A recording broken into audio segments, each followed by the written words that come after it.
Subscribe, damn it. What the hell is wrong with you? What's up, family? I got a special series for y'all.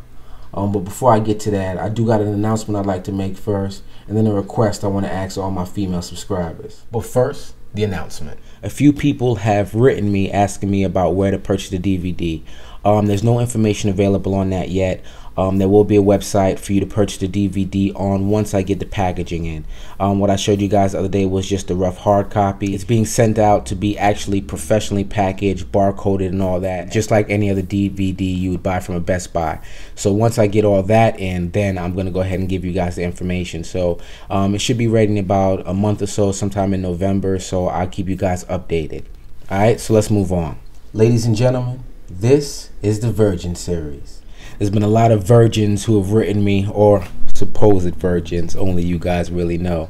But I'm sure there are a few virgins out there that have asked me to do videos on what I think about being a virgin and, you know, what it is you're actually facing and, you know, a few other questions. So I'm going to address those in this video right here. But before I do that, here's the request to all female family members. If you know a female who is a virgin, please make sure she watches this video, because I want her to understand what she has at stake. And in addition to that, I would like for you to share in your comments or via video, if you had the opportunity to lose your virginity again at the age you lost it at, would you do it or would you wait? Because I feel it's absolutely necessary for the young ladies to receive not only my perspective as a male and the hunt I am on to crack that virginity code, but also as ladies who are once at the crossroads of should I or shouldn't I, that a lot of current virgins are facing today. So if you guys could help me in that regard, I would really appreciate it. I think it's really important. So, you know, if you do that, I'm coming to your house and I'm gonna put it on you.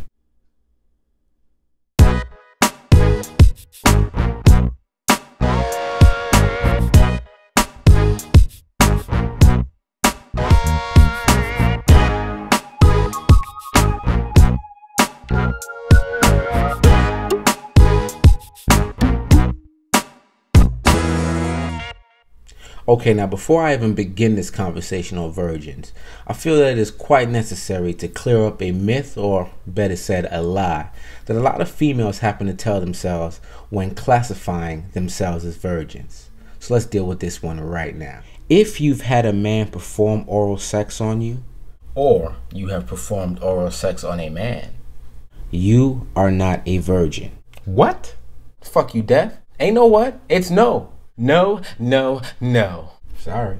Look, don't get mad at me. I'm just a messenger of truth. If anybody has gotten their hands, tongue, fingers, penis grazed against your anatomy, you are no longer a virgin. Not all my beautiful virgins and former virgins. Love ya.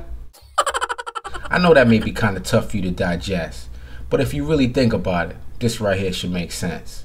What a virgin truly is a woman who has not been touched.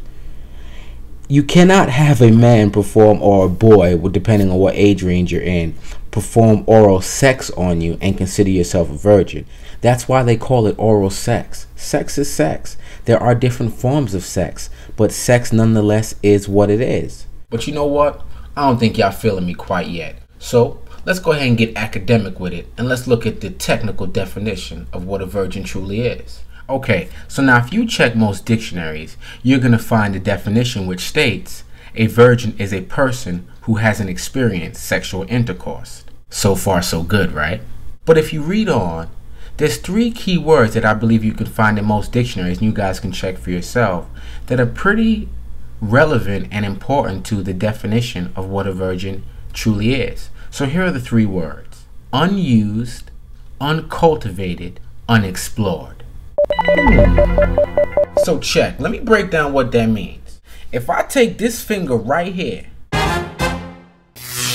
and put it all in your area, or even if I just have him graze the motherfucker,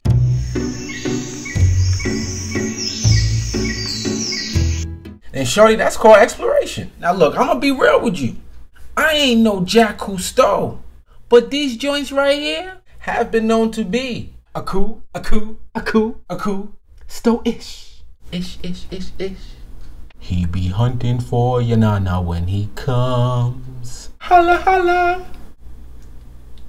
So if you apply that kind of logic to your sexual anatomy, then it's a fair question to ask you, how can you believe that you are a virgin if somebody has performed oral sex on you, or whatever else correlates to the aforementioned 3 adjectives, in comparison to a woman or a female who's never had anybody touch her?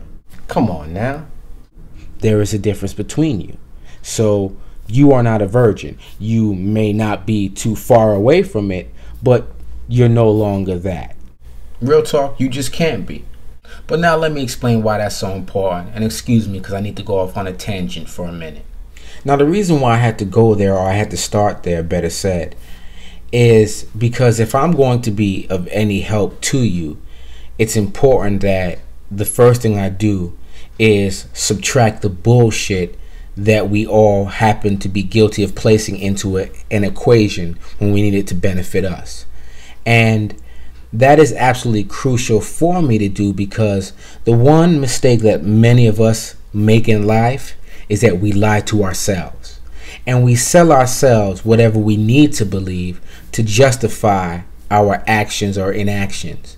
And if you want to understand what's truly at stake with regards to your virginity and the decision of having sex or not to have sex, it's important that you are able to clearly identify if you are truly a virgin at minimum. Now look, I don't want you to feel bad, because if we are all to define when we lost our virginity by the academic definition I gave you, then there's going to be a lot of women who are subscribed to Girl Talk right now, and of course around the world, that currently have their virginity lost at 18, 16, that probably really lost it at 11 or 12 when they was in the backyard playing house. I see you. Real talk.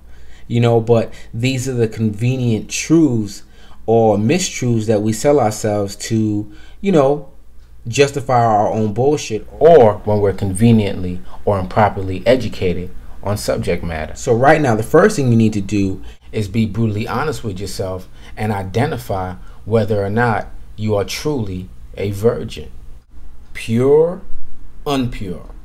If it's pure, good. If it's unpure, not so good, but still good. If you feel me. It's not a referendum on, you know, if you've done anything, but it's just to help you understand the state of presence that you are at in your life. So now the first question you should probably be asking yourself, now that you've clearly identified the state of your virginity, is, what does your virginity mean to me as a man? Don't tell her, man. They can't handle this type of truth.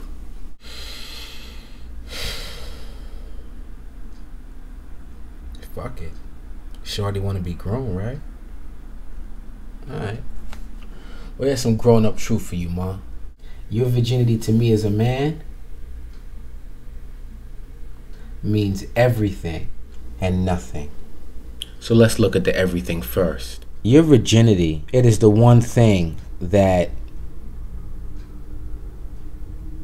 men would kill for, to be honest with you. Because make no mistake about it, if you are a virgin, sexually speaking, you represent the original essence of purity that God created. There is a very select few of you which makes you absolutely special. Because the truth is, your nana is better than 90% of the women that are on the entire planet, no matter how many vaginal clinches they do on a daily basis.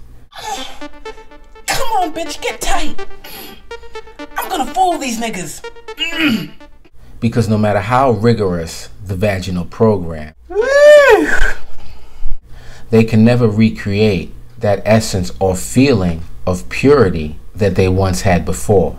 Now don't get it twisted. That doesn't mean that you're gonna be better in bed, because that comes with experience. But what it does mean is that the bullseye on you is bigger and more desirable in the eyes of many men.